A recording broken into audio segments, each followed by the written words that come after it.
Olá, Walter. Oi, Martin. Hoje falaremos sobre os 3 oráculos.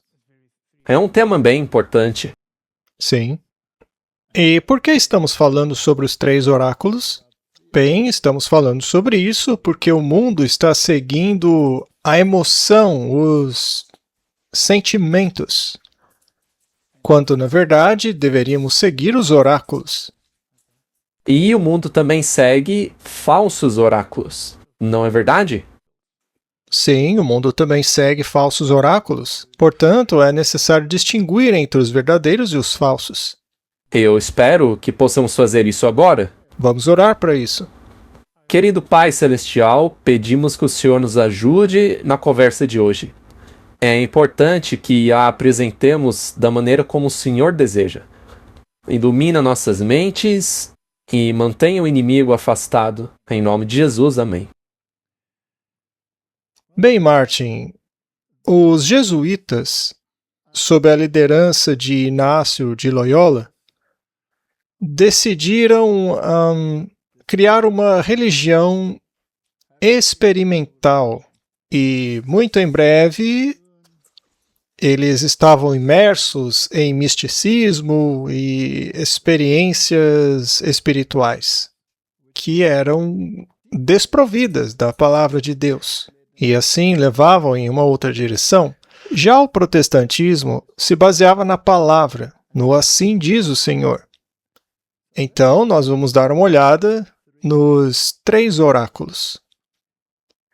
E eles foram simultâneos, né? Surgiram na mesma época, o de Lutero e o de Loyola. O de Loyola veio depois do de Lutero.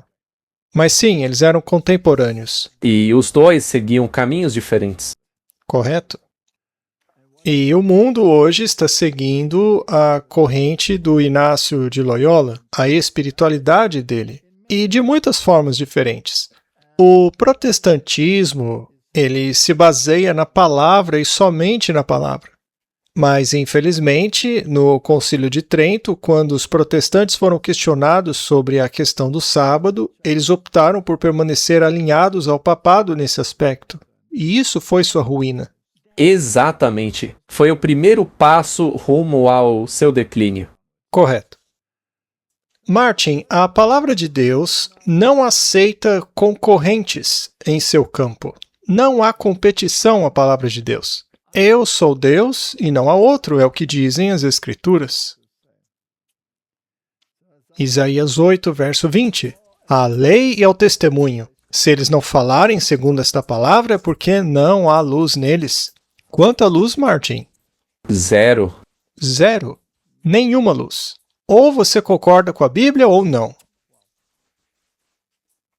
Isaías 45, verso 22 e 23. Olhai para mim e sede salvos vós, todos os confins da terra, porque eu sou Deus e não há outro. Não há outro, Martin. Esse é Jeová. Ele não tem outro nome. Não importa o tamanho da religião, quantas bilhões de pessoas há nela, Deus não aceita concorrência. Jurei por mim mesmo, porque não há ninguém superior a Deus a quem ele possa jurar. A palavra saiu da minha boca em justiça, e não tornará atrás, que diante de mim se dobrará todo joelho e toda língua jurará. Só há um Deus, uma verdade e nada mais. Tudo o que lemos deve estar de acordo com a lei, a Torá, os 5 primeiros livros da Bíblia escritos por Moisés. Tudo precisa estar em harmonia. Então, todo o testemunho depois disso tem que estar de acordo. Nada pode contrariá-lo. Vamos então analisar o testemunho da Reforma. E parece que eles se esqueceram disso, Martin. Isso foi escrito por Abinhet, a História da Reforma, que é provavelmente uma das melhores fontes bibliográficas sobre a Reforma Protestante que há no mundo. Existem muitas outras, como a História da Reforma de Willy, mas Abinhet é considerado o padrão ouro. Vejamos então o que a Reforma ensinou e que parece ter sido esquecido pelo mundo. Não há doutrina segura senão aquela que está em conformidade com a palavra de Deus. Que o Senhor proíbe o ensino de qualquer outra doutrina. Que cada texto das Sagradas Escrituras deve ser explicado por outros textos mais claros. Que este livro sagrado é em tudo o que é necessário para o cristão, fácil de entender e calculado para dissipar as trevas. Estamos resolvidos, com a graça de Deus, a manter a pregação pura e exclusiva de sua única palavra, tal como está contida nos livros bíblicos do Antigo e do Novo Testamento, sem acrescentar nada a ela que possa ser contrário a ela. Esta palavra é a única verdade. É a regra segura de toda doutrina, de toda a vida, e nunca pode falhar ou nos enganar. Aquele que edifica sobre este fundamento resistirá a todos os poderes do inferno, enquanto todas as vaidades humanas que se levantam contra ele cairão diante da face de Deus. Esta é uma declaração bem impactante sobre a Bíblia, não é? Quem dera hoje fosse a mesma coisa. Não acrescentar nada à Bíblia, muito menos alterá-la. Ou ignorando algo e se apegando a sentimentos. Isso é muito interessante. Então, Martin, existem 3 maneiras que Deus escolheu para se revelar ao homem. A primeira, claro, a principal, sobre a qual tudo deve ser baseado, é a lei e o testemunho. Se não falarem de acordo com isso, não há luz neles. Esta é a palavra de Deus, é o testemunho. A Igreja de Deus deveria basear seus ensinamentos na Bíblia, na palavra. Tudo gira em torno da palavra de Deus. Sim, as Sagradas Escrituras são a revelação divina que trazem aos homens o conhecimento de Deus e das sublimes verdades da salvação. No testemunho de Jesus, encontramos a exortação divina que guia nossas mentes às maravilhosas verdades da palavra de Deus. Na Igreja de Cristo, temos a comunhão divina, que Deus sempre quis que significasse muito para nós, como filhos de Deus, em nossa comunhão um com os outros e em nossa comunhão com Ele. Então, a palavra de Deus que une o seu povo, certo? É dela que vem toda a verdade. Portanto, o testemunho e a igreja devem estar em harmonia com esta palavra. A revelação de Deus por meio de sua palavra é enfatizada assim. Escritura. Toda a Escritura é inspirada por Deus e útil para ensinar, para repreender, para corrigir e para instruir em justiça, para que o homem de Deus seja perfeito e plenamente preparado para toda boa obra. Ele está citando 2 Timóteo 3, 16, 17. Examinai as Escrituras, porque elas são a voz de Deus falando à alma. Então, Martin, este livro não tem as palavras de Deus, como gostam de dizer os católicos. Esse livro é a palavra de Deus. Porque se este livro apenas as contém, você pode conjecturar com relação ao que é a palavra de Deus e o que não é. O que, aliás, eles fazem o tempo todo com os testemunhos dela. Se qualquer testemunho não estiver em harmonia com a Bíblia, você tem um grande problema. Se a Bíblia apenas tivesse a palavra de Deus nela, aí você poderia decidir qual parte dela é a palavra de Deus e qual não é. E aí você escolhe. E neste caso, ela seria o seu testemunho. Muito bem. Vamos falar sobre o testemunho. A revelação de Deus por meio do testemunho de Jesus é enfatizada em Efésios 3, 4 e 5. O mistério de Cristo, que em outras gerações não foi revelado aos filhos dos homens, como agora foi revelado aos seus santos apóstolos e profetas pelo Espírito. O testemunho de Jesus é o espírito de profecia. É quando você recebe uma mensagem de Deus, como Paulo recebeu ou qualquer um dos profetas, você deve testar esses espíritos para ver se estão em harmonia com a palavra de Deus.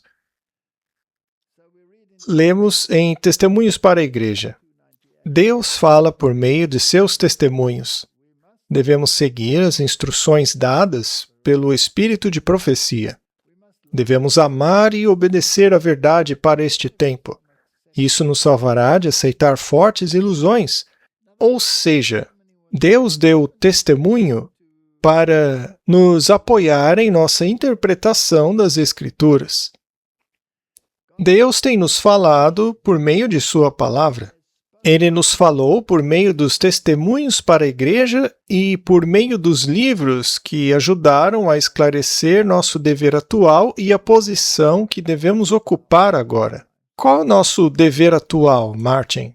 Pregar as 3 mensagens angélicas. É o que Apocalipse nos ordena fazer, não é mesmo? E isso implica no quê? Toda a Bíblia, o Evangelho eterno. A primeira das 3 mensagens angélicas cita o Evangelho eterno, que é toda a Bíblia, não é? Vamos analisar uma advertência. Que poder resta ao Senhor para alcançar aqueles que rejeitaram suas advertências e repreensões e têm considerado os testemunhos do Espírito de Deus como simples sabedoria humana? Ou seja, quando as pessoas desconsideraram a sua palavra e deixaram de agir segundo ela, ele enviou testemunhos contundentes. E se as pessoas também rejeitam esses testemunhos, o que mais ele pode fazer? Nada, porque elas fecharam todas as portas. É como Deus disse no Antigo Testamento: Efraim se entregou a ídolos, deixai-o. No juízo, o que vocês que fizeram isso podem oferecer a Deus como desculpa de terem se afastado das evidências que ele lhes deu de que era ele quem estava trabalhando? Pelos frutos os conhecereis. Mateus 7:20. Eu não gostaria de repetir diante de vocês as evidências dadas nos últimos 2 anos sobre a atuação de Deus por meio de seus servos escolhidos. Mas a evidência atual de sua atuação lhes é revelada, e vocês agora têm a obrigação de crer.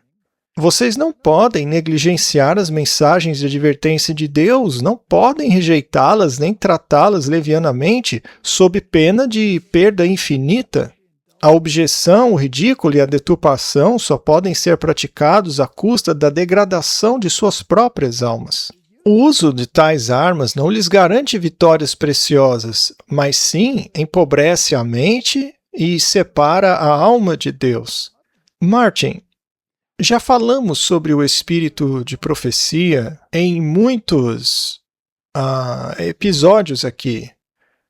Uma vez que Deus deu tantas evidências da veracidade deles, dando-os diante de centenas de pessoas, com médicos analisando as manifestações físicas da profetisa, e depois analisando os frutos e observando sua harmonia com a palavra de Deus, aqueles que ainda rejeitam isso terão o mesmo destino dos que rejeitam a palavra de Deus. É verdade. Veja onde Israel chegou por ter rejeitado os testemunhos. As coisas sagradas são rebaixadas ao nível do comum, e é criada uma condição que agrada o príncipe das trevas e entristece o Espírito de Deus. A objetificação e a crítica deixam a alma tão desprovida do orvalho da graça quanto as colinas de Gilboa estavam destituídas de chuva. Não se pode confiar no julgamento daqueles que se entregam ao ridículo e à deturpação. Nenhum peso pode ser atribuído aos seus conselhos ou resoluções. É preciso ter as credenciais divinas antes de tomar decisões para moldar o funcionamento da causa de Deus. Martin, isso é bem direto, você não acha? É muito claro. Eu acho que se você quiser ter certeza disso, basta consultar a Bíblia sobre o assunto. Muito bem. Então fica claro para nós que a palavra de Deus é a base de toda a doutrina. Sim.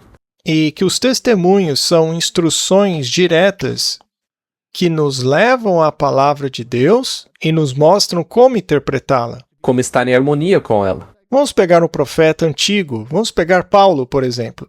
Ele era um profeta que recebia visões e ele apontava para as Escrituras e mostrou como Cristo cumpriu as condições estabelecidas nas Escrituras. Os judeus acreditaram nele? Não. Alguns aceitaram, mas a maioria rejeitou. E depois disso, surgiram profetas ao longo do tempo. Não sabemos o que alguns dos profetas do tempo do Novo Testamento disseram, a não ser pelo fato de termos menções sobre Barnabé e Pedro terem tido profecias. E ele nos mostrou como interpretar certas escrituras. Então você vai seguindo essa linha até chegar na igreja do fim dos tempos, que possui o espírito de profecia. Ela tem o dom profético, que dá testemunhos precisos de como devemos cumprir nosso dever nos últimos dias. Agora, se você rejeitar esses testemunhos, mesmo sabendo que estão em harmonia com a Bíblia, aí não resta alternativa. Você escolheu o seu destino. Sim, você está se colocando em uma situação muito perigosa. Está se afastando da verdade da palavra de Deus. Então, qual é a nossa atitude hoje em relação ao espírito de profecia? Seria melhor do que o antigo Israel? Ou melhor do que a dos líderes de Israel na época de Jesus? Não. Eles queriam matar aquelas pessoas, eles os aprisionaram e, na verdade, mataram alguns. Ele veio para o que era seu e os seus não o receberam. Então, nada mudou, Martin. Veja, o fato de algo ser rejeitado pela maior parte da população não o torna falso. Isso é muito importante. Também há um versículo bíblico que diz: creiam nos profetas. Muito bem. Eles tinham as escrituras, ou seja, os testemunhos, e agora tem a igreja. A revelação de Deus por meio da igreja de Cristo é enfatizada. E para que todos vejam qual seja a dispensação do mistério que desde a existência do mundo esteve oculto em Deus, que criou todas as coisas por meio de Jesus Cristo, para que agora, pela igreja, os principados e potestades nos lugares celestiais sejam conhecidos pela multiforme sabedoria de Deus. Então, por acaso a igreja não tem o dever de pregar a verdade? E se a igreja deixar de pregá-la? Como saber se ela está pregando? Bem, é só comparar o que ela prega com a Bíblia. Muito bem. O espírito de profecia nos diz: ele propôs dar-lhes às nações a oportunidade de conhecê-lo por meio de sua igreja. Martin, será que nós podemos dizer: eu aceito a Bíblia, mas não aceito os testemunhos? Não. Quer dizer, você pode dizer isso, mas isso não vai atender os requisitos para fazer parte do remanescente ou qualquer coisa que exige que você faça a vontade de Deus. Muito bem. E se eu disser: olha, eu quero a Bíblia, mas eu não quero a igreja? Ora, é o mesmo problema. Mesmo problema, não é? Você precisa dos três. E está lá em Apocalipse 12, 14, os requisitos para fazer parte da igreja remanescente, que aliás são os mesmos para fazer parte dos 144 mil, e são 2 requisitos. E o terceiro, como você acabou de mencionar, é a igreja. Então, para que a igreja se qualifique, você tem que ter os 2 requisitos, o espírito de profecia e os mandamentos, que é a Bíblia. Lá não diz: e o espírito e a noiva dizem vem? Ora, é possível então separar a noiva dessa equação? Não, não faz sentido dizer que você quer seguir a Cristo, mas não quer fazer parte de sua noiva. Que é a igreja. Principalmente a que tem o testemunho. Não, não faz sentido. Muito bem. Por meio da igreja, finalmente se manifestará a demonstração final e completa do amor de Deus ao mundo. Alguém precisa pregar. Afinal, de que outra forma o mundo vai conhecer o amor de Deus? Muito bem, então temos 3 oráculos. Estes são as maneiras pelas quais a verdade de Deus chega ao mundo. Agora vamos fazer uma pergunta. Se temos 3 oráculos, isso invalida a ideia de que não temos outro credo além da Bíblia? Não. De jeito nenhum. Não, porque é a Bíblia que os valida. Sempre se volta nesse ponto. Muito bem. A Bíblia é a norma. Veja o que está escrito em O Desejado de Todas as Nações. Em cada página, seja de história, preceito ou profecia, As Escrituras do Antigo Testamento irradiam a glória do Filho de Deus. Você só tem que encontrá-lo. Infelizmente, as pessoas não fazem isso. Elas rejeitam completamente. Não, o Antigo Testamento já era, tem que ser abolido. Ele faz parte da Antiga Aliança. Muito bem. Em que Paulo estava se apoiando quando tentou explicar às pessoas que Jesus cumpriu as profecias do Antigo Testamento? Ora, no próprio Antigo Testamento, porque não existia um novo. Ela estava cheia da glória do Filho de Deus. Pegue o sistema de ofertas, por exemplo. Tudo apontava para o seu sacrifício perfeito. Os 2 discípulos a quem Jesus deu o estudo bíblico no caminho para Emaús. Sim, o que foi que Jesus usou? Não foi o Novo Testamento, pois nem existia. E por que havia tantas ofertas diferentes? Porque uma única oferta não era suficiente para explicar o ministério do Messias, porque ele tem diferentes aspectos. Na medida em que era de instituição divina, todo o sistema do judaísmo era uma profecia compactada do Evangelho. A Cristo, todos os profetas dão testemunho, desde a promessa feita a Adão, passando pela linhagem patriarcal e pela economia legal, a gloriosa luz do céu tornou claros os passos do Redentor. Videntes contemplaram a estrela de Belém, a Siló que viria, enquanto coisas futuras desfilavam diante deles em misteriosa procissão. Em cada sacrifício a morte de Cristo foi demonstrada, em cada nuvem de incenso sua justiça ascendeu, por cada trombeta do jubileu seu nome foi proclamado. No terrível mistério do Santo dos Santos sua glória habitou. Martin, estava tudo lá no Antigo Testamento. E, no entanto, eles o rejeitaram. Hoje não fariam o mesmo com o Novo Testamento? Estão fazendo a mesma coisa. Estão mutilando a palavra de Deus, escolhendo algumas partes e outras não, rejeitando o Antigo Testamento, dizendo que o Deus do Antigo Testamento era ruim, que só devemos amar o Filho. Tem gente falando todo tipo de bobagem por aí. Sim, como aqueles que defendem que o Novo Testamento joga fora a lei de Deus. Como assim? Eles aboliram algo que Jesus disse que nunca seria abolido. São declarações ridículas.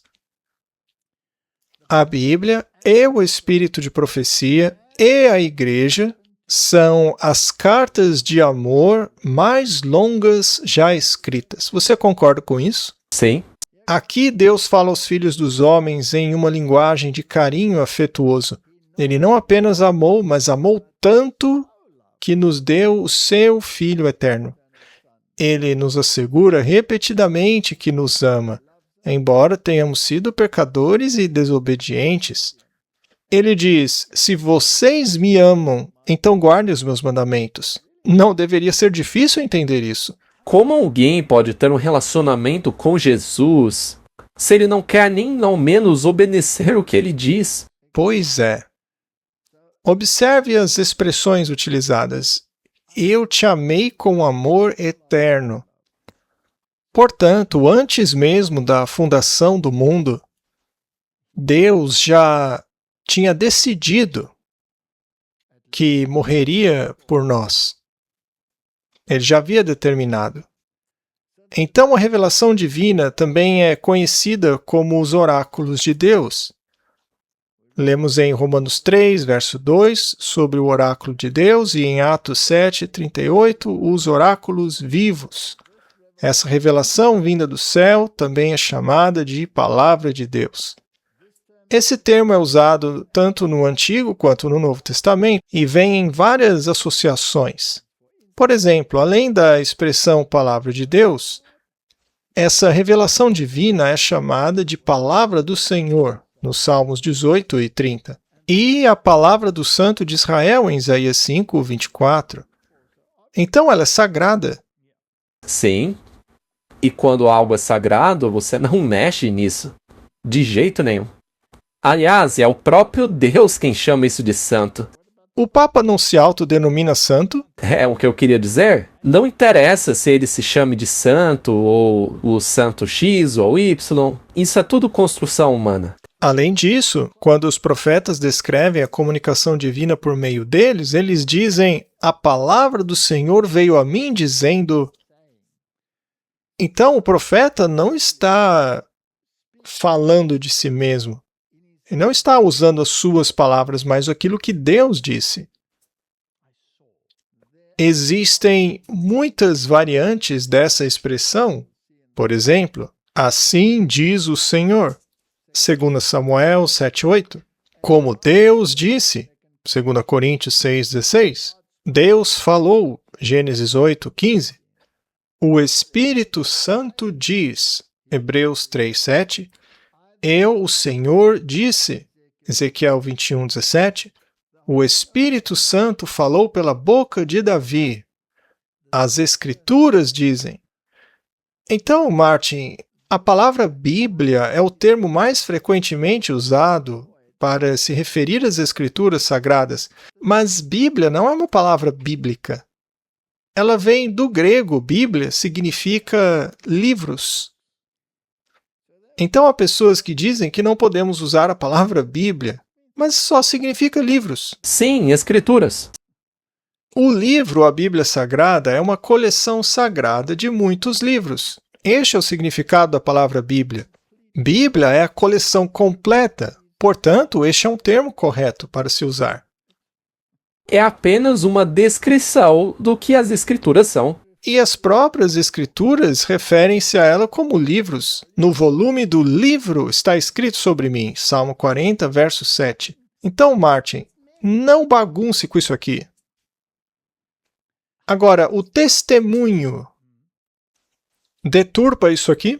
Não. Na verdade, o testemunho exalta a Bíblia. Ah, ele exalta a Bíblia.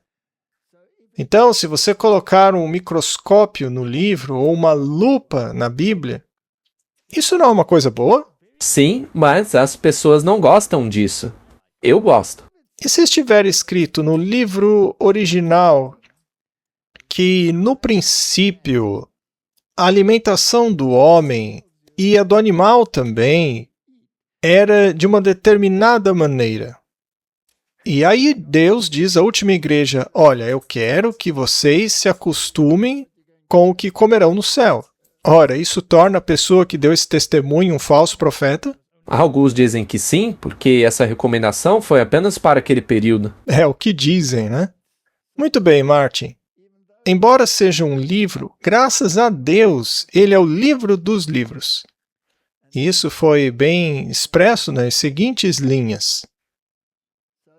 Vamos falar um pouco sobre profetas e depois analisar esses versículos. Deve-se observar que quando chegou a hora da mensagem de advertência, Deus enviou seus mensageiros com palavras vivificantes vindas do céu, e isso foi reiterado inúmeras vezes nos registros sagrados. Então Deus usou profetas para enfatizar o que já estava estabelecido em um livro, mas que eles haviam ignorado e se esquecido. Pois é, quando o profeta de Deus aparece, não é para dizer, olha, a Bíblia está errada, olha, tem uma falha ali na Bíblia. Não, o profeta de Deus não faz isso. Então, Jeremias 25, verso 4, o Senhor enviou a vocês todos os seus servos, os profetas, mas vocês não deram ouvidos, nem inclinaram os seus ouvidos para ouvi-los. Esse é um problema comum, não é mesmo? Já acontece há milhares de anos. Muito bem, 2 Crônicas 36:15. E o Senhor, Deus de seus pais, enviou-lhes mensageiros, levando-os de madrugada e enviando-os porque teve compaixão do seu povo e do seu lugar de habitação. Deus é paciente, não é? Veja, não dá nem para explicar. A gente não perde a paciência? Eu não, Martin. Nunca perco minha paciência. Ora, Walter, desde que a gente vive nessa terra e você vive há mais tempo do que eu, veja quanto tempo Deus vem lidando com isso. Olha, Martin, eu espero que Jesus volte logo porque eu não aguento mais, eu não suporto mais a pompa e o glamour que eles associam a essas mentiras. O que eles fazem me dá náuseas. Eu não sei, e você? Temos que orar por paciência, Walter. O testemunho por meio do profeta Zacarias é o mesmo, pois ele escreve a respeito de profetas. As palavras que o Senhor dos Exércitos enviou em seu espírito por meio dos profetas anteriores. Ora, Martin, se Deus sempre agiu assim, por que não queremos aceitar em nossa época? Não foi o próprio Deus que disse que tudo o que ele diria seria por meio dos profetas? Pois é, Martin, não dá para entender as pessoas. Uma vez você disse, Martin, que se quiser ouvir a palavra de Deus, é só ler a Bíblia em voz alta. Não, você disse isso. E depois eu repeti um pouco depois. Ah, tá bom. Você disse, se quiser ouvir a voz de Deus, é só ler a Bíblia em voz alta. Aí você ouve Deus. Pois é. Tá bom, então. Tanto a palavra de Deus falada quanto a escrita continuam sendo a palavra de Deus. A palavra de Deus não foi apenas proferida pelos profetas na antiguidade, como também foi escrita, embora nem todas as palavras dos profetas tenham sido registradas nas Escrituras. Quando Natã falou, ele ainda era profeta. Mas às vezes Natã deu uma opinião e teve que voltar atrás, porque sua opinião não estava correta. Sim, porque a palavra de Deus foi a ele depois e o fez entender melhor.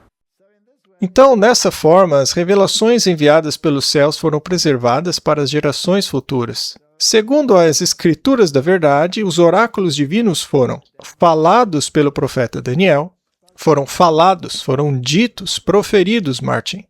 Palavra. Foram proferidas pelo Senhor ao profeta, Mateus 1, 22. Foram proferidas para o profeta Isaías, proferidas por Jeremias, o profeta, proferida pela boca dos seus santos profetas. Então eles falaram. Agora, parte disso foi anotado, outra parte não. Mas isso não torna menos palavra de Deus. E a Bíblia também diz que foram escritas. Coisas que estão escritas podem se cumprir. Então você tem a palavra falada e a palavra escrita.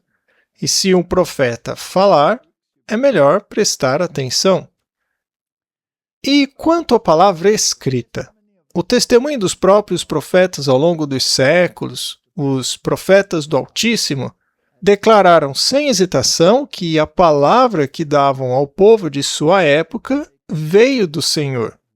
Vamos ver algumas das expressões que eles utilizaram. Diz o Senhor. O Senhor diz. O Senhor me respondeu e disse. Há alguma conversa acontecendo aí? Sim. Assim diz o Senhor. A palavra do Senhor que veio, a palavra do Senhor veio a mim dizendo, a palavra que veio do Senhor dizendo, o Senhor me disse a sua palavra, o que disse o Senhor, a palavra de Deus, a escritura da verdade. Ou seja, está claro como meio-dia, não dá para não entender. É autoexplicativo. Veja, ultimamente, as pessoas também dizem essas coisas aí. Sim, só que não se baseiam nas escrituras. É o que eu ia dizer. Então você vê muitas pessoas dizendo, o Senhor me disse, o Senhor me disse. A Paula White, lá do Trump, não disse, o Senhor me mostrou? Sim, e as pessoas não podem exagerar. O Senhor pode, por meio do seu Espírito, conduzi-lo a entender algo, mas esse algo está dentro da Bíblia. Agora, se você ouve o Senhor te dizer algo e não está em harmonia com a Bíblia, aí está errado. Muito bem. Deus falou, o Espírito Santo significou isto. A palavra de Deus, diz o Senhor, resposta de Deus, ele disse, o Espírito Santo disse, como Deus disse. Então, é fascinante. O Espírito Santo disse aquilo. Ele não ditou nada, mas ele impressionou a mente. Então, fica muito claro que não podemos mexer na palavra. Veja também que alguns dos testemunhos dos profetas mencionam como eles receberam a revelação divina. Isso também é importante. É quase como um teste para ver se a pessoa é um verdadeiro profeta. O Senhor disse, ouça a palavra do Senhor, coloquei as minhas palavras na tua boca. A palavra dele, Martin, na boca do profeta. O Espírito do Senhor falou por meu intermédio, e a sua palavra estava na minha língua. Palavra do Senhor pela boca de Jeremias, diz assim o Senhor. A palavra do Senhor veio, o peso da palavra do Senhor. Ouvi a palavra que o Senhor fala. O Senhor falou com Moisés. Claramente estamos lidando com a palavra de Deus. E hoje, se você estiver lá na frente do púlpito e pegar a Bíblia, é a mesma coisa, é a palavra de Deus. Deus fala pela Bíblia. Exato. Então isso, ou o seu equivalente, é encontrado mais de 50 vezes no livro de Levíticos. A palavra do Senhor veio. Esta expressão, ou equivalente, é usada mais de 100 vezes em Jeremias e 60 vezes em Ezequiel, e em Amós mais de 50 vezes. E podemos reiterar o fato de que os escritores do Novo Testamento endossaram a origem sagrada das Escrituras do Antigo Testamento.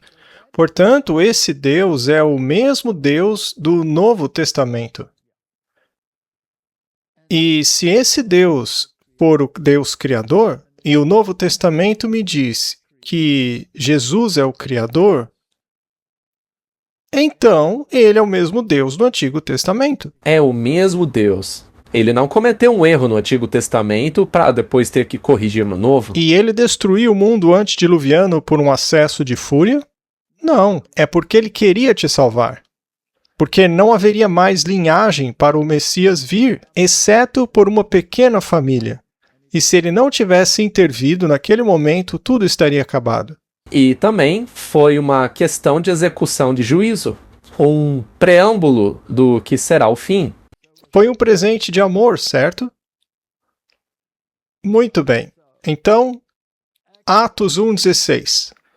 O Espírito Santo falou pela boca de Davi. Então, você tem os dois. Deus revelado pela boca de todos os seus profetas. Dele todos os profetas dão testemunho. Dito pelos profetas. Existem muitos versículos que você poderia consultar. É absolutamente essencial que a Reforma tenha descoberto esta palavra de Deus. E é uma triste realidade que hoje eles não dependam mais da palavra de Deus. Você não ouve mais sermões sobre profecias e tempo do fim na maioria das denominações por aí. Na verdade, eles nem sequer consultam o livro de Apocalipse.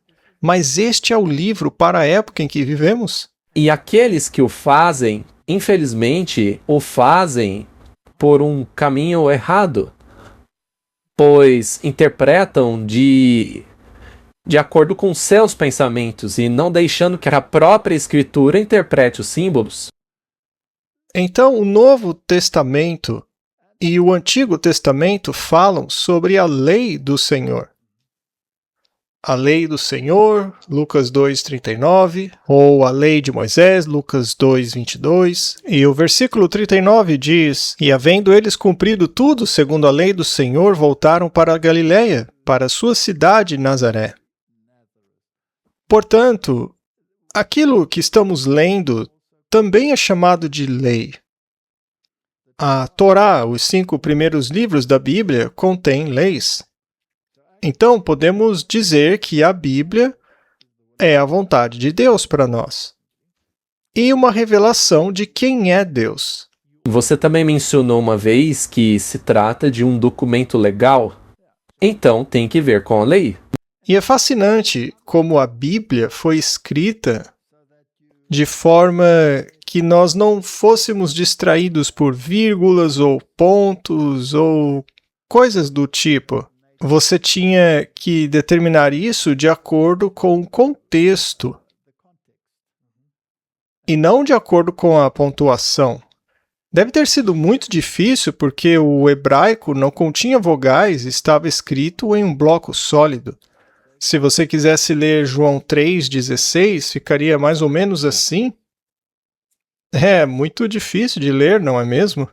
Mas se você ler com atenção, escrito em inglês, a frase diz: porque Deus tanto amou o mundo que deu o seu Filho unigênito para que todo aquele...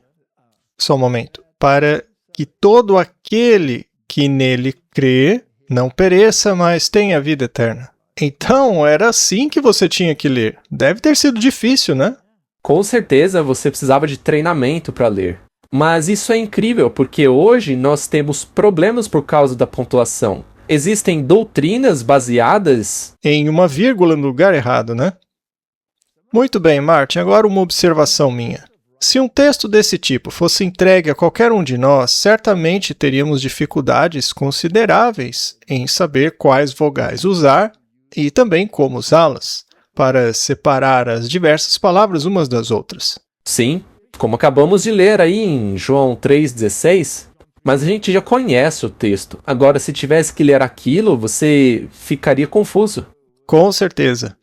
Pois somente após o retorno dos judeus do cativeiro da Babilônia que as palavras hebraicas foram separadas umas das outras e o Antigo Testamento hebraico organizado em parágrafos e versículos. Antes era um bloco sólido. Então, isso foi para facilitar o entendimento. Nesta época, os caracteres hebraicos quadrados foram substituídos pelo antigo alfabeto hebraico fenício ou arcaico. As mudanças que foram feitas foram introduzidas gradualmente e abrangeram um período considerável. O Dr. Ginsburg, um judeu cristão da Polônia, que se tornou um eminente estudioso do hebraico, afirma que este trabalho foi iniciado nos dias de Esdras por homens conhecidos como soferim, ou os escribas. Vários séculos se passaram, ao que parece, antes que quaisquer outras mudanças importantes fossem introduzidas. Os sinais vocálicos surgiram por volta de 500 a 600 depois de Cristo e foram o trabalho de homens conhecidos como massoretas. Isso é fascinante. Deve-se lembrar também que muitas das letras hebraicas diferiam umas das outras em um detalhe muito pequeno. Então, você podia cometer um erro, tinha que ser muito meticuloso. Mesmo no texto impresso, essas diferenças não são muito facilmente discerníveis. Quanto mais difícil observá-las em cópias manuscritas. Na verdade, Martin, é um verdadeiro milagre termos a palavra de Deus em sua forma pura. Deus disse, eu vou preservar a minha palavra, e ele o fez. Então, agora nós estabelecemos que a Bíblia é a palavra de Deus. Mesmo que tenham sido ditas por profetas, são as palavras de Deus, porque Ele as colocou em suas bocas. Vamos analisar alguns símbolos da igreja. O primeiro é exército. Você tem que se alistar nesse exército. 2 Timóteo 2:3. Portanto, suporte as dificuldades como um bom soldado de Jesus Cristo. Então a igreja é um exército, estamos numa guerra. Temos uma armadura para vestir. 1 Timóteo 1,18. Esta ordem eu te confiei, filho Timóteo, segundo as profecias que foram feitas a teu respeito, para que por elas milite a boa guerra. Outras versões dizem o bom combate. É uma guerra. Estamos em uma verdadeira guerra. A igreja também é um templo de pedras. Existem muitos símbolos utilizados para a igreja. 1 Pedro. Vós também, como pedras vivas, sois edificados casa espiritual, um sacerdócio santo, para oferecer sacrifícios espirituais aceitáveis a Deus por Jesus Cristo. Por isso também está escrito nas Escrituras, eis que eu coloco em Sião uma pedra angular, eleita, preciosa, e quem nela crê não será confundido. Então, onde devemos ser construídos, Martin? Na pedra fundamental. E a lei deve protegê-la. E não há nenhum outro fundamento para esta igreja. Deus é de fato um Deus ciumento, porque só existe Ele. Pare para pensar, por que Ele toleraria outros deuses? Claro que não, porque só existe Ele. Então, nós somos pedras. A igreja são guerreiros, soldados e pedras. São um rebanho. Não temais, pequeno rebanho, porque o vosso Pai se agradou em dar-vos o reino. E a igreja também é um ramo. Eu sou a videira, vós sois os ramos. Aquele que habita em mim e eu nele, o mesmo dá muitos frutos, pois sem mim nada podeis fazer. Então os ramos são todos diferentes, mas todos recebem a sua energia da videira. Aquilo que temos em comum é Cristo. Sim, e não a sua individualidade. Então a igreja são soldados da cruz, são pedras vivas, talhadas na pedreira da vida, moldadas e esquadrinhadas, de modo que possam se encaixar no templo sobre a pedra fundamental.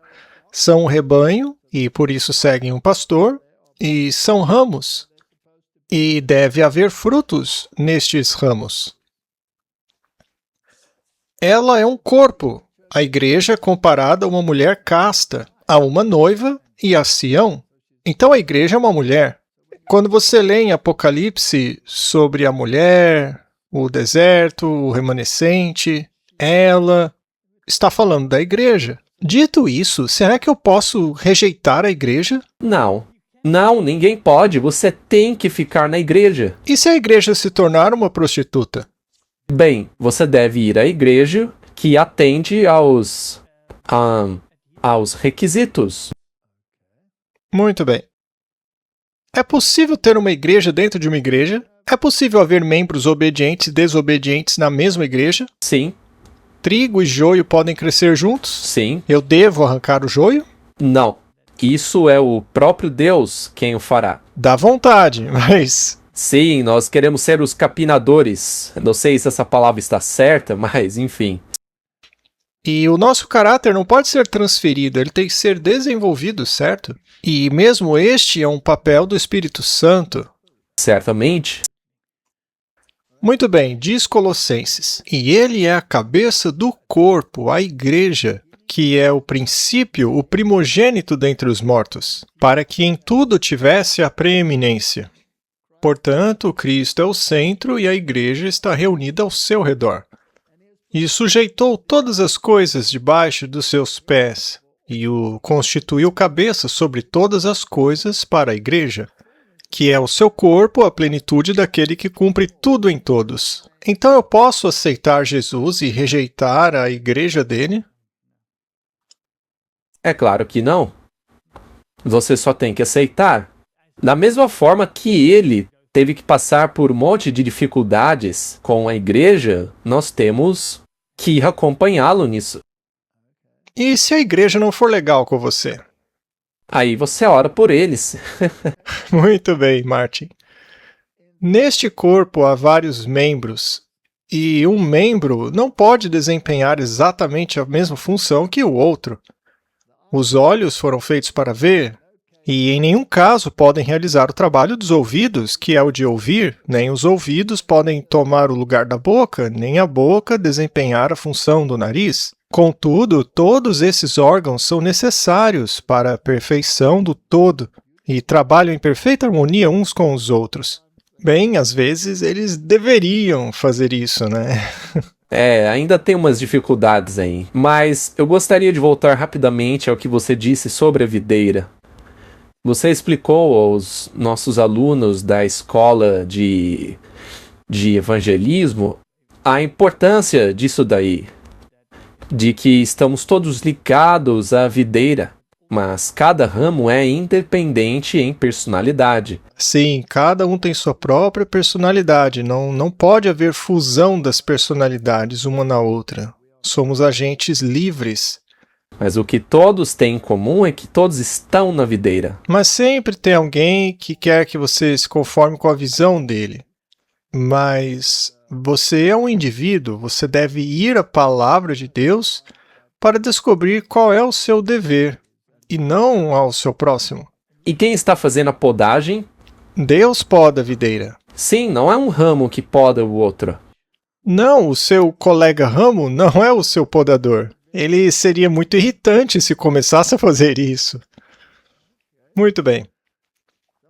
Martin, vamos analisar o papel dos profetas. Os profetas também eram intercessores, como Abraão e Moisés. Eles intercederam. Sim, mas eles estavam apontando para uma realidade maior. Sim, Abraão intercedeu em favor de Sodoma. Moisés intercedeu em favor do povo. Também houve profetas que davam advertências e discernimento, e esses foram muitos.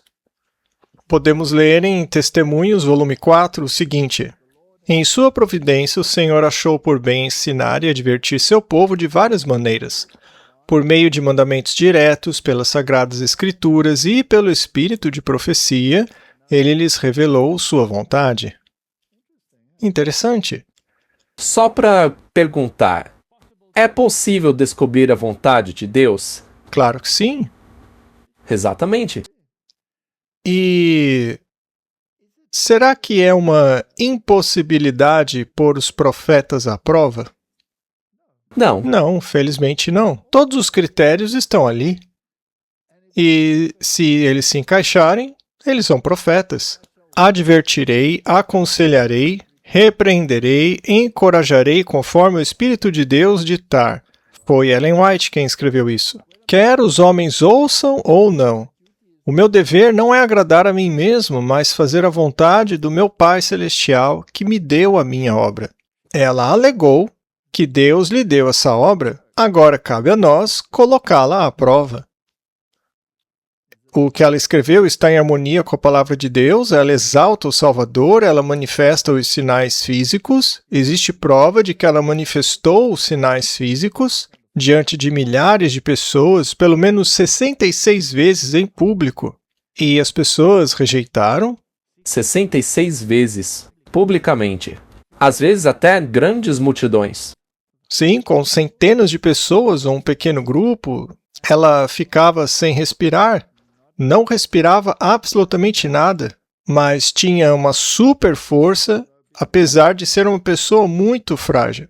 Então veja, Deus manifestou essas coisas publicamente para que ninguém tivesse desculpas. E isso é interessante, não foi num lugarzinho obscuro, escondido num beco, que essas coisas aconteceram. Não, foi à vista de todo mundo. Um monte de gente viu. E também tiveram as visões abertas. Pode explicar isso? Veja, assim que o povo apostatou contra a palavra de Deus, não houve mais visões abertas. Ou seja, visões que as pessoas pudessem discernir. Há muitos exemplos na Bíblia de visões explícitas. Ezequiel, por exemplo, diante dos anciãos, teve uma visão. Daniel teve uma visão na frente dos pagãos e eles fugiram. E os profetas manifestaram visões claras. E também, por meio de sonhos, Deus concedeu visões em sonhos. Mas as manifestações públicas vinham acompanhadas de certos atributos físicos, como ausência de respiração, olhos abertos. Primeiro ela cai de fraqueza e depois levanta-se fortalecida por Deus. Por outro lado, a Blavatsky, ela tinha que respirar para sobreviver. Mas e se você tivesse que profetizar e ficar sem respirar por mais de 6 horas? Isso é impossível. E com acompanhamento médico, certificando-se de que ela não tinha respirado, hein? Apenas Ellen White teve essas manifestações públicas e mais de 60 vezes. Então, Martin, precisamos testar os outros critérios também. Por acaso ela exaltou a palavra de Deus? Ela lia a Bíblia do jeito que ela é? Ela não dizia que a Bíblia é o nosso único credo? E foi ela mesma que disse isso. É o nosso único credo. Então, ou a aceitamos ou rejeitamos.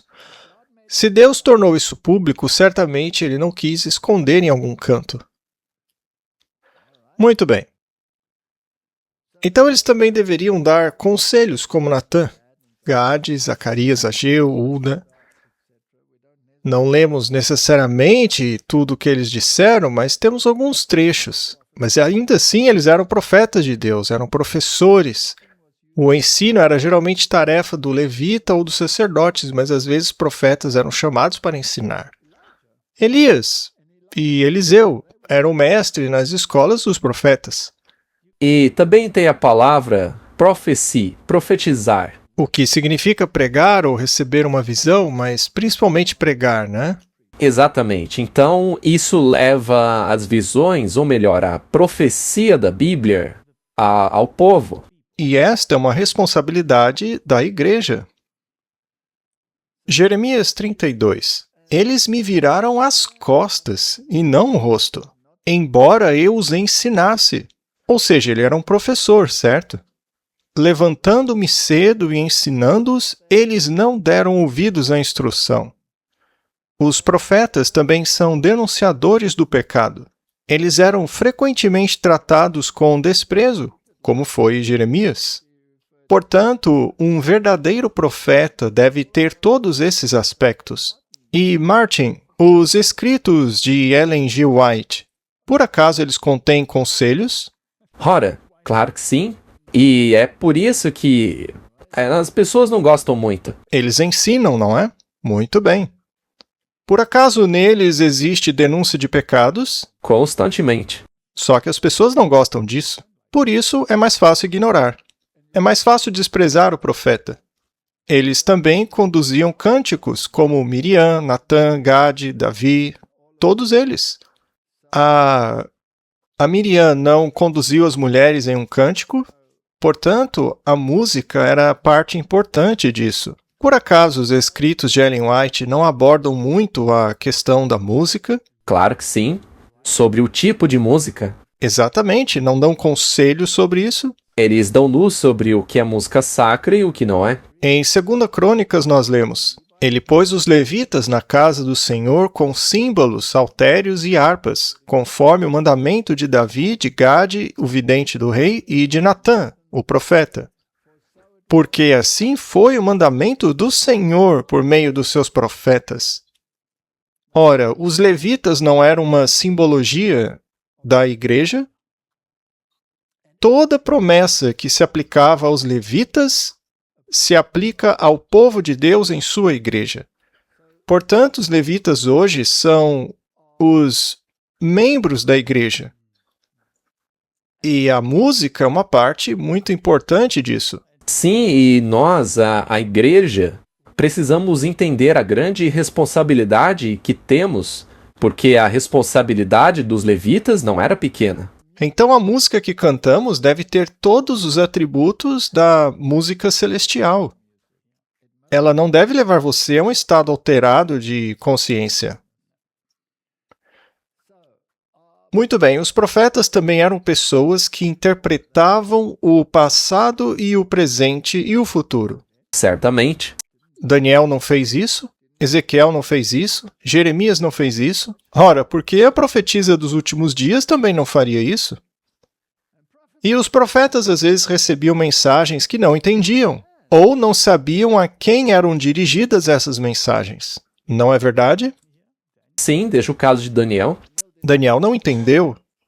Elias também recebeu uma mensagem destinada ao futuro rei Jorão, que só foi compreendida muito tempo depois de sua morte. No momento, ele não sabia do que estava falando.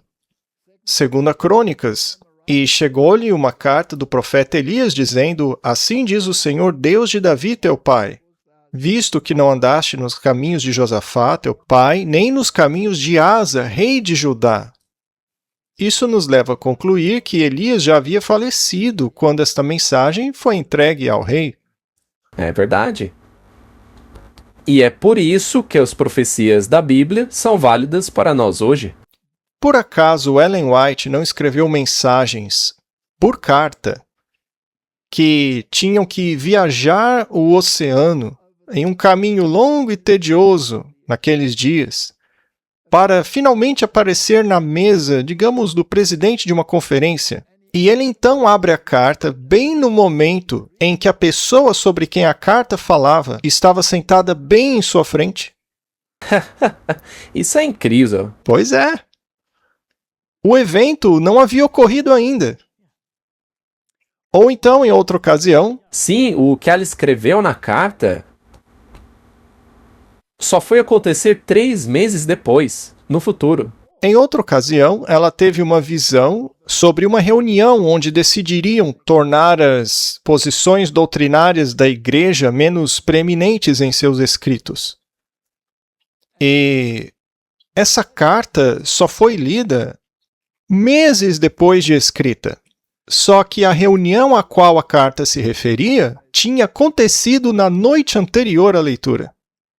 Isso é inacreditável.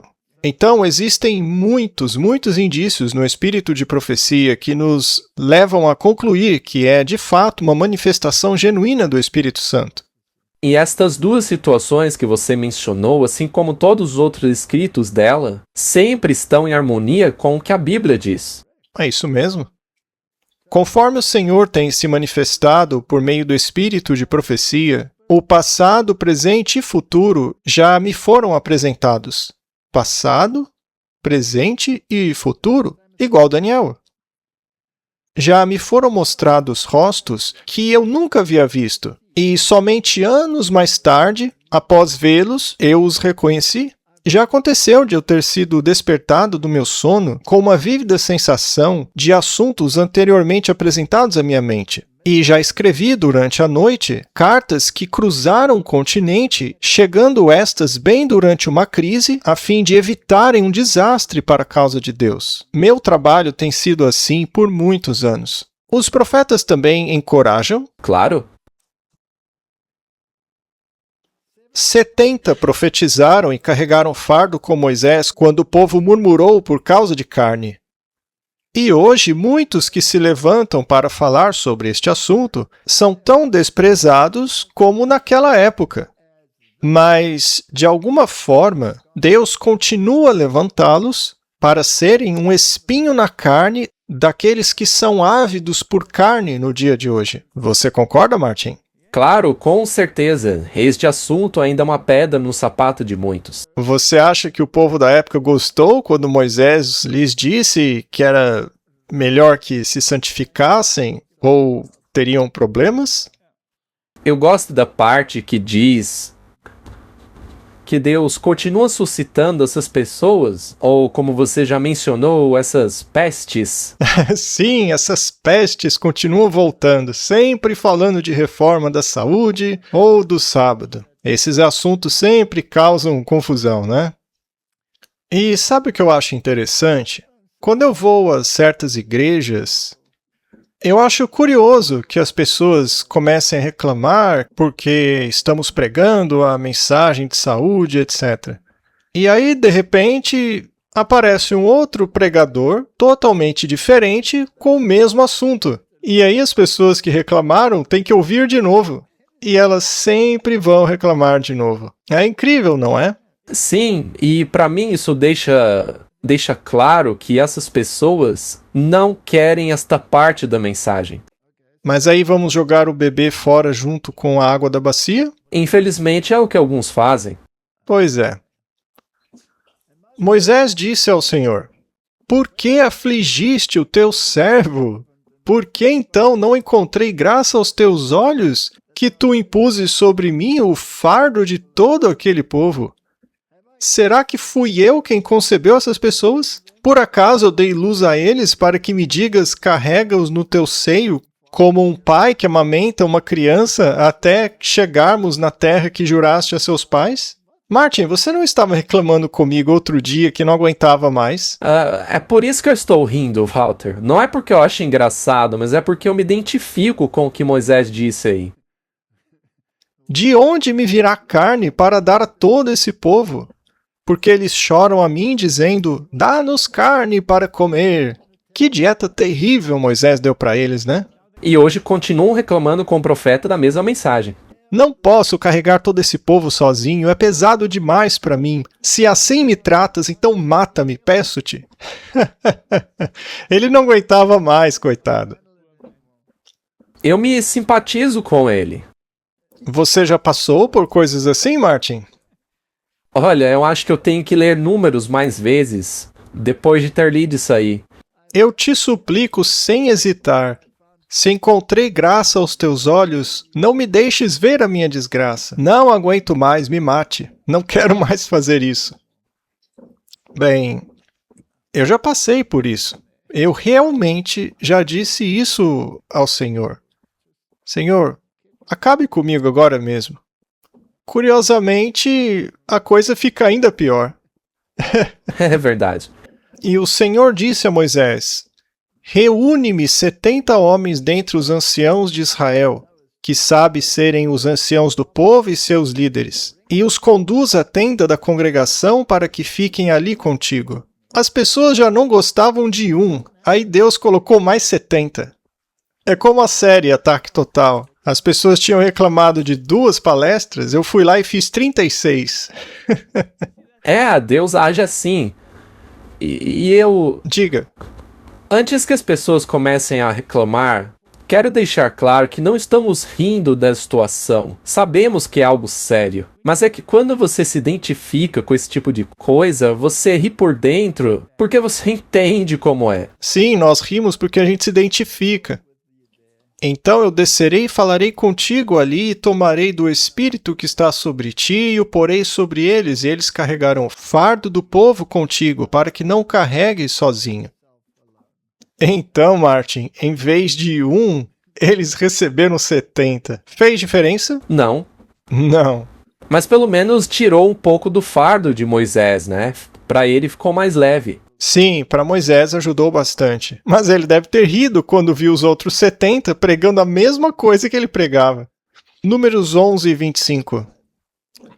E o Senhor desceu numa nuvem e falou com ele, e tomou do Espírito que estava sobre ele e o deu aos 70 anciãos. E aconteceu que, quando o Espírito repousou sobre eles, profetizaram e não cessaram. Isso deve ter irritado o povo profundamente. O que você acha? Sim, eles acharam que estavam se livrando de Moisés por um momento, só que aí ele volta com mais 70. Então Deus tem suas testemunhas. Agora, só uma pergunta. Você percebe um paralelo dessa história com hoje? Sim, vejo. Quantos oráculos nós temos? 3. O profeta também é o interpretador das Escrituras. E veja, já me disseram várias vezes que não se pode usar o espírito de profecia para exegese. E o que eu li aqui me deixou estupefato. Os profetas estudavam as profecias de outros profetas, assim como Daniel estudou a profecia de Jeremias sobre os 70 anos de cativeiro. Os testemunhos escritos não visam lançar nova luz, mas sim imprimir vividamente no coração as verdades da inspiração já reveladas. O dever do homem para com Deus e para com o seu próximo foi claramente especificado na palavra de Deus. Contudo, poucos de vocês são obedientes à luz que já foi dada. Nada mudou, Martin. Nenhuma verdade adicional é apresentada. Mas Deus, por meio dos testemunhos, simplificou as grandes verdades já dadas e, à sua maneira escolhida, as trouxe perante o povo para despertar e impressionar a mente com elas, para que todos fiquem sem desculpas. Os testemunhos não visam menosprezar a palavra de Deus, mas exaltá-la e atrair as mentes para ela, para que a bela simplicidade da verdade possa impressionar a todos. Então, Martin, se ela diz que a alimentação original para o ser humano era de frutas, grãos, nozes, sementes, legumes e, depois da queda, os vegetais, será que isso é só um conselho? Não.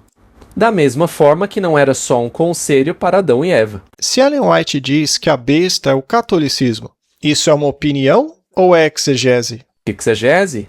Ah, tudo bem. Eu me prostrei aos seus pés para adorá-lo e ele me disse, não faças isso, eu sou teu conservo e de teus irmãos que têm o testemunho de Jesus. Quem disse isso a João foi o próprio anjo. Adora a Deus porque o testemunho de Jesus é o espírito de profecia. O testemunho de Jesus aparece apenas 2 vezes na Bíblia, ambas no mesmo versículo. O testemunho de Jesus Cristo aparece 3 vezes em Apocalipse 1, 2, 9 e 12, 17. Aparece também uma vez como testemunho de Jesus em Apocalipse 24. A mesma palavra grega para testemunho é aqui traduzida para testemunha. Paulo faz menção ao testemunho de Cristo em 1 Coríntios 1, 6 e testemunho do nosso Senhor em 2 Timóteo 1:8. Então, o termo espírito de profecia aparece apenas uma vez. A palavra testemunho nas Escrituras é aplicada a inúmeras questões. Os 10 mandamentos, a lei de Deus, o testemunho legal entre duas partes, testemunho a respeito de outros, testemunho dado por alguém a respeito de si mesmo, e a mensagem dos profetas. Então, isso é um testemunho. Os profetas falaram pelo Espírito de Cristo que neles estava. Da mesma forma, o dom profético deveria se manifestar no remanescente. Você concorda, Martin? Sim, esses são os critérios. Então, em 1 Pedro 1, 10 e 11, diz assim: a respeito dessa salvação, os profetas inquiriram e investigaram diligentemente, os quais profetizaram a respeito da graça que vos seria concedida, investigando qual era o tempo ou a ocasião que o Espírito de Cristo, que neles estava, indicava, ao predizer os sofrimentos de Cristo e a glória que deveria seguir. Então, eles estudaram e se perguntaram onde isso se aplica. Quando isso vai acontecer? Havia profecias de tempo que eles podiam estudar. Havia as outras profecias que eles podiam estudar. Havia palavras que foram ditas que eles podiam estudar, como o livro de Salmos, por exemplo. Não é um testemunho para Jesus. Não é um testemunho sobre Jesus. É o testemunho de Jesus. Isso é muito importante. Sim, se você não entender isso, você pode se confundir em todo tipo de coisa por aí. Sim, qualquer pregador pode falar sobre Jesus, mas não significa necessariamente que sua mensagem é o testemunho de Jesus. Jesus fala por meio de seus profetas e revela seus segredos aos profetas. Como diz Jeremias 1:9, ele coloca suas palavras em suas bocas. E agora Amós 3:7, certamente o Senhor Deus não fará coisa alguma sem primeiro revelar o seu segredo aos seus servos, os profetas. Será que Deus deixaria o último movimento na terra representá-lo sem o dom profético? Não faz sentido. Não faz sentido nenhum. Mas o que acontece é que as pessoas se esqueceram. E a outra coisa é que eles interpretaram a Bíblia de acordo com a sua interpretação.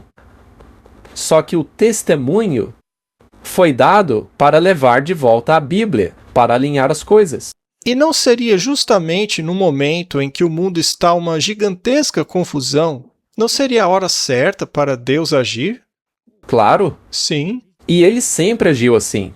Considere quando eles foram levados para o cativeiro. Isso aconteceu porque o país inteiro saiu dos trilhos. E Deus teve que levantar um profeta. E hoje o mundo está indo para o buraco e Deus não levantaria um profeta? Não faz sentido. Jeremias 1:9. Então o Senhor estendeu a sua mão e tocou a minha boca. E o Senhor me disse, eis que pus as minhas palavras na tua boca. Então é isso que acontece quando um profeta fala. A Bíblia é suficiente para todas as nossas doutrinas. Este é o oráculo número 1. Mas a própria Bíblia ensina princípios sobre dons espirituais. Sola Escritura, portanto, não pode negar a função do Espírito Santo e seu papel, pois são parte das Escrituras. Então, quando os discípulos começaram a profetizar sobre o poder do Espírito Santo, a palavra de Deus dizia que isso ia acontecer. E está escrito na palavra de Deus que o remanescente terá o espírito de profecia. Aceite isso ou rejeite por sua própria conta e risco.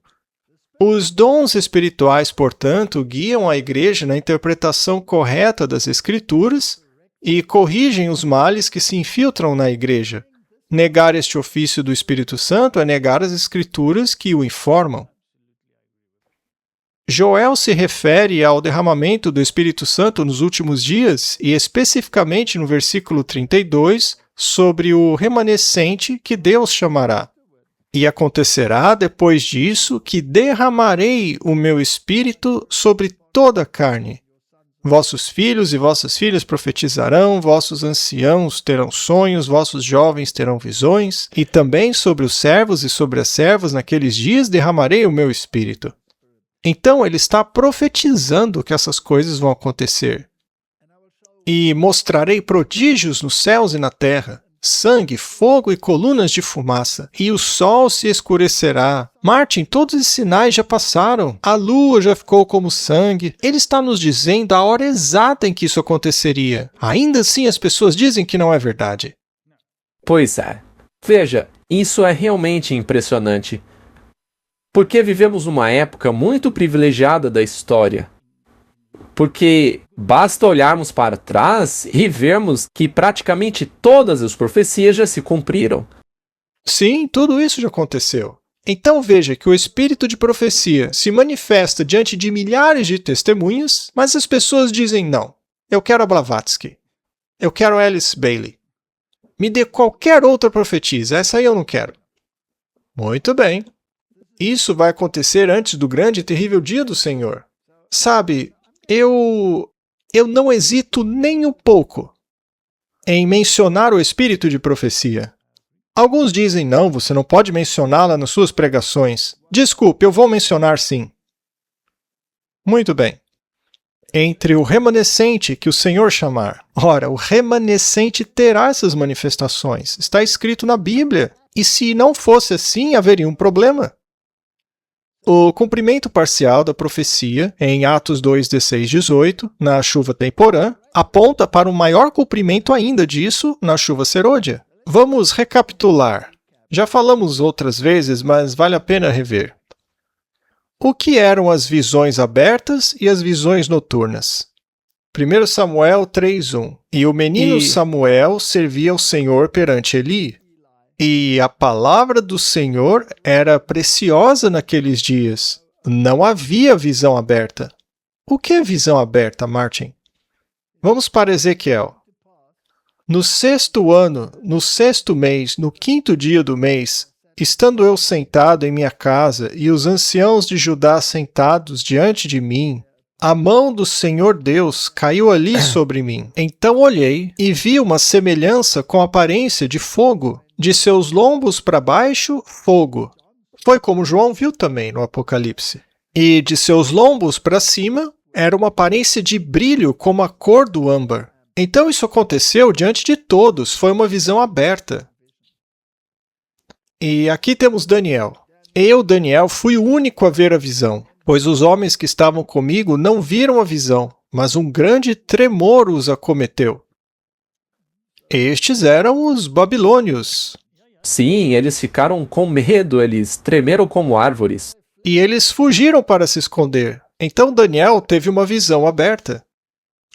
Portanto, fiquei sozinho e vi esta grande visão, e não restou força em mim, porque a minha formosura se transformou em corrupção, e não retive força alguma. Então ele caiu.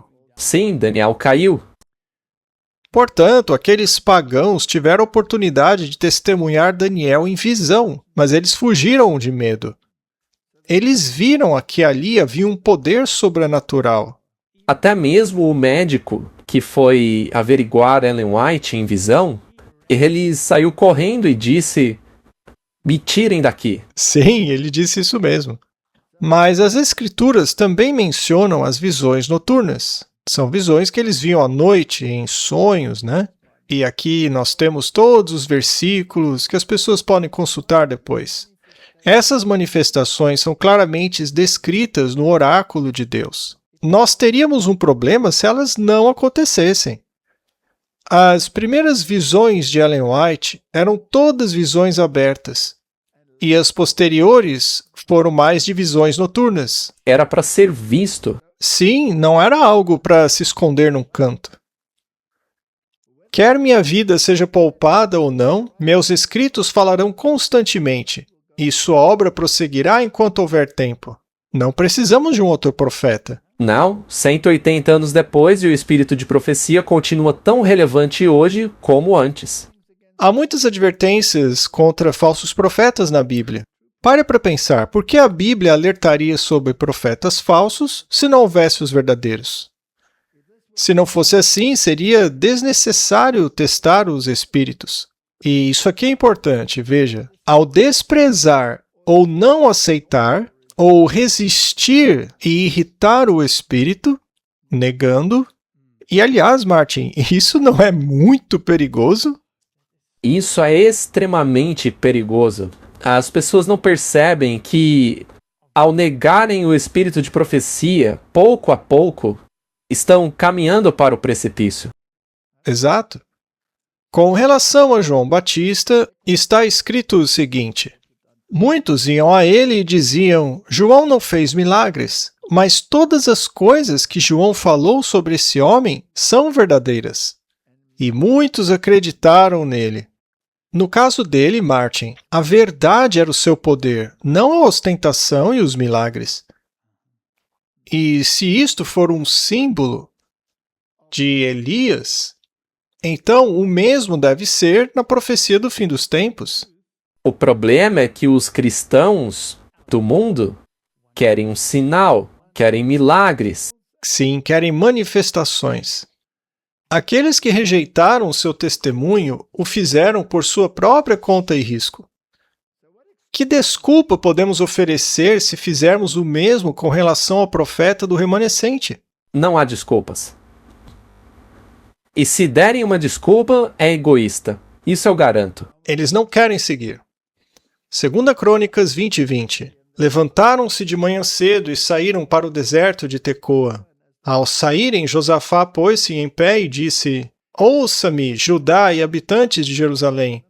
Creiam no Senhor, seu Deus, e vocês serão firmados. Creiam nos seus profetas e vocês prosperarão. E Lucas 24:25. Disse-lhes, pois ele, insensatos e lentos para crerem em tudo que os profetas disseram. Enquanto... Tudo. Não apenas um pedacinho do que o profeta disse. Sim, não é só escolher o que te agrada do que disse o profeta. E como são chamados os que não creem no profeta? Tolo. Um tolo. Nem o movimento milerita, que anunciou às igrejas que o rei estava chegando, e nem a manifestação desse dom profético ocorreram escondidos na obscuridade. Não, foram realizados publicamente diante de milhares de pessoas. Até mesmo milhões. O movimento milerita? Pelo contrário, estavam em exposição pública e sujeitos ao escrutínio do público. Lemos aqui em Atos, Martin. Pois o rei está ciente destas coisas, perante o qual também falo livremente, pois estou convencido de que nenhuma dessas coisas está oculta dele, pois isso não foi feito às escondidas. A manifestação do espírito de profecia ou o movimento milerita não ficou escondido num canto, mas entraram em conflito direto com as crenças e os ensinamentos do povo, que estavam esperando chegar o milênio para começarem a governar, mas Miller disse, não, Cristo está voltando. Só que o povo rejeitou a mensagem. A mensagem dos mileritas não era para que as pessoas deixassem suas denominações, mas apenas dizia as boas novas da vinda de Jesus. E ainda assim rejeitaram isso. Eles escolheram seu destino. Nós falamos sobre isso no episódio sobre o convite de casamento. Havia 2 convites. Eles rejeitaram completamente a vinda de Cristo pré-milênio como rei, que viria para assumir o reino. As igrejas rejeitaram isso. E como consequência, Babilônia caiu. E, como consequência, querem erguer uma estátua de ouro. E o espírito de profecia veio para amparar o remanescente, dizendo-lhes qual é seu dever para o tempo em que vivem. E nada disso foi feito às escondidas. E ambas as manifestações são rejeitadas pela grande maioria. Então, Martin, estes são os 3 oráculos. Se rejeitarmos qualquer um deles, o faremos por nossa própria conta e risco. Eu não posso rejeitar a palavra, não posso rejeitar o espírito de profecia, e não posso rejeitar a igreja remanescente, na qual os 2 primeiros se manifestam. A salvação vem dos judeus, e o remanescente guarda os mandamentos e se apega ao testemunho. É um pacote completo. Aceite ou recuse. Vamos orar. Pai Celestial, obrigado pelos 3 oráculos. Embora às vezes seja difícil estar no meio do joio, e às vezes nós mesmos somos o joio e precisamos ser limpos. Então, Pai, não nos deixe sozinhos, e nós te agradecemos pela orientação que nos destes nos testemunhos, para que possamos compreender melhor os oráculos. Eu peço em nome de Jesus. Amém.